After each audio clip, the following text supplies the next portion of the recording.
Hello friends, welcome back to my channel. तो कैसे हैं आप सभी? आई होप अच्छे होंगे। मैं भी ठीक हूँ।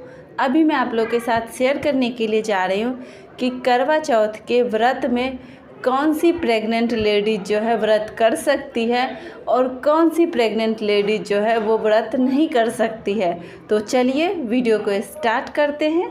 तो सबसे पहले मैं ये बता देती हूँ इस वीडियो में कि ये जो है इस बार करवा चौथ जो लगा है वो इस बार 1 नवंबर बुधवार को लगा है। और ये जो है सारी सुहागिन स्त्रियां जो है इस व्रत को मनाती है अच्छे से। और ये भारत के हर एक कोने में मनाया जाता है। पहले तो कुछ क्षेत्र था जहां पर मनाया जाता था, लेकिन अब ये एकदम से पूरे भारत का फेस्टिवल हो गया है। पूरे भारत में जिनको इच्छा होती है वो पूरे मन से इस व्रत को सुहागिन स्त्रियां करती हैं। जिनको पसंद है, जिनको अच्छा लगता है ये व्रत, वो सारी स्त्रियां इस व्रत को करती है। तो उनमें बात आ जाती है कि प्रेग्नेंट लेडीज़ भी जो रहती है उनकी भी इच्छा होती है कि मतलब व्रत करूं। लेकिन अगर आपका पहला बेबी है इस बार, तो लगता होगा कि व्रत करूं या नहीं करूं, आप असमंजस में होंगे क्योंकि आपका व्रत भी पहला होगा और आप पहली बार भी प्रेग्नेंट हुई होगी।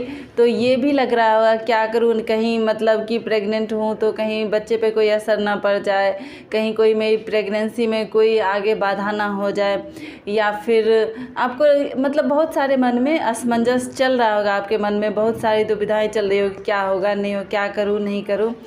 तो बहुत सारी लेडीज़ जो रहती है तो वो छोड़ देती है व्रत। बहुत सारी लेडीज मतलब रहती है कि वो रिस्क नहीं लेना चाहती है, तो वो व्रत छोड़ देती है, वो अगले बार से कंटिन्यू करती है। लेकिन किसी के मन में रहता है कि नहीं, मैं व्रत भी करूं और मतलब बेबी भी जो है वो भी अच्छे से हो जाए।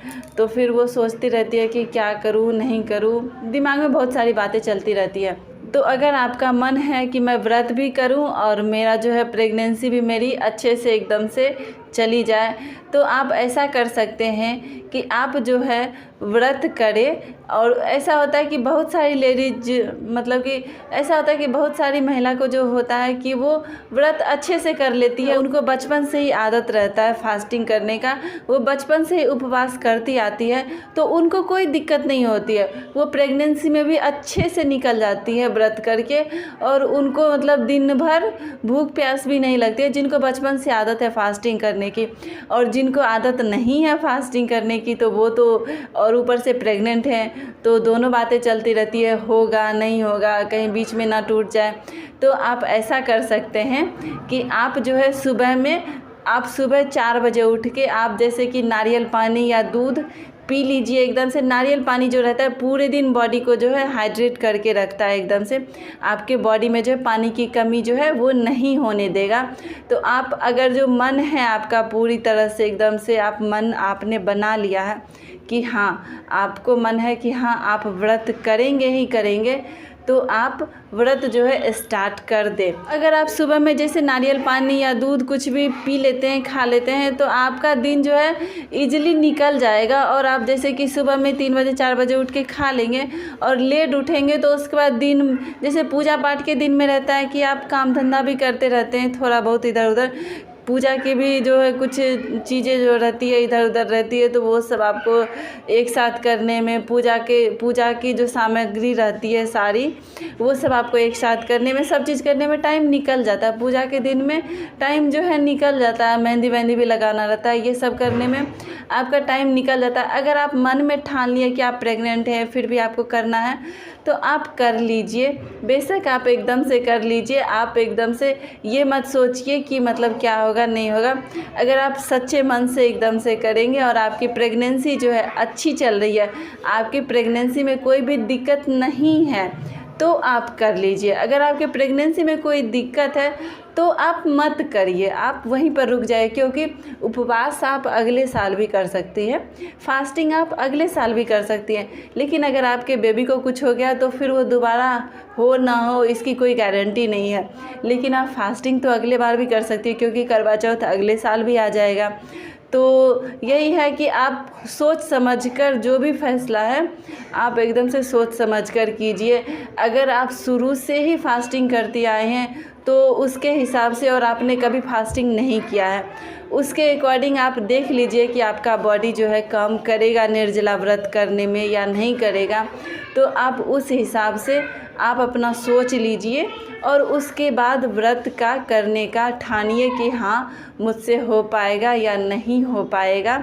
और बहुत सारी लेडीज जो रहती हैं वो जैसे कि पूजा होता है तो पूजा जैसे कथा बता होता है वो सब सुनने के बाद वो ना मतलब कि चाय पानी जो होता है वो आजकल सारी लेडीज जो रहती है वो पी लेती है।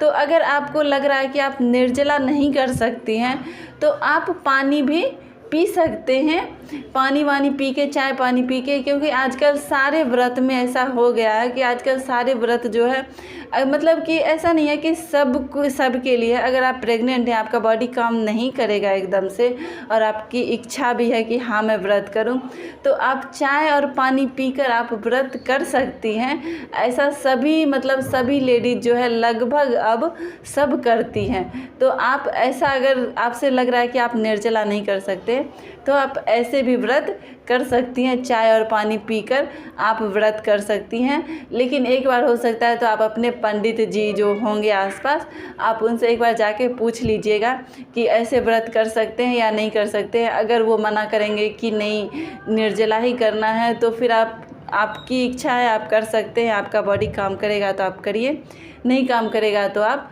छोड़ दीजिए, क्योंकि ये आपके बेबी का सवाल है। फिर क्योंकि व्रत अगले साल भी आ जाएगा, लेकिन आपके प्रेगनेंसी में अगर कोई कॉम्प्लिकेशन आ गई तो फिर वो दोबारा संभल नहीं सकती है। तो चलिए फ्रेंड्स, कैसी लगी हमारी आज की वीडियो? अगर हमारी ये वीडियो आपको अच्छी लगी होगी या हेल्पफुल हुई होगी आपके लिए तो हमारे इस चैनल को लाइक, सब्सक्राइब और शेयर करिएगा।